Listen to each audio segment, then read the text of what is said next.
హే అందరికీ నమస్కారం. సో నా దగ్గర మీకు తెలుసు కదా ప్లాంటెడ్ ఎక్వేరియంస్ ఉన్నాయని. దానికి కావాల్సిన ప్లాంట్స్ అన్నీ నేను బన్నీ కార్ట్ అన్న వెబ్సైట్ నుంచి ఆర్డర్ చేస్తాను. సో వీళ్ళైతే లైవ్ ప్లాంట్స్ గ్యారంటీ ఇస్తారనమాట. అండ్ నాకెప్పుడు వీళ్ళు పంపించిన ప్లాంట్స్లో ఏ ప్రాబ్లం రాలేదు.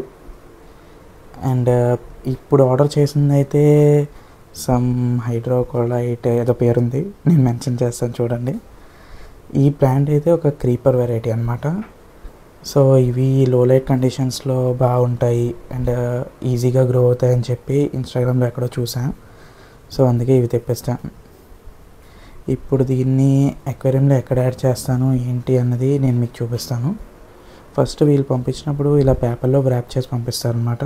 అదంతా వాటర్లో ముంచి ఉంటుంది పేపర్. అండ్ మనం డైరెక్ట్గా యాడ్ చేసేస్తే మొత్తం క్లౌడీ అయిపోద్ది వాటర్, ఎందుకంటే అది శాండ్తో ఉంటుంది. కొంచెం క్లీన్ చేసి యాడ్ చేసుకుంటే సరిపోతుంది. అండ్ చూడండి, నేను ఇక్కడైతే యాడ్ చేశాను. ఇలా పై వరకు పెరుగుతుందని ఎక్స్పెక్ట్ అయితే చేస్తున్నాను. మరి చూద్దాం ఏమవుతాం. ఇంకా మిగిలిన ప్లాంట్స్ అయితే ఉన్నాయి, వీటి పేర్లు కూడా నాకు పలకడం రాదు, నేను మీకు మెన్షన్ చేస్తానని.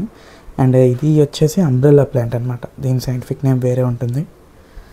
సో అలా చూసుకుంటే మనకి ఇక్కడ కూడా సేమ్ అటు ఇటు నేను సేమ్ ప్లాంట్స్ పెట్టాను. అండ్ కిందనైతే జావా ఫర్న్ పెట్టాను అనమాట. మన చిన్న ట్యాంక్లో వచ్చేసి నేను మొత్తము అనబియాస్ నానా గోల్డ్ వాడాను అనమాట. సో అయితే మళ్ళీ నెక్స్ట్ బ్లాగ్లో కలుద్దాం. బాయ్.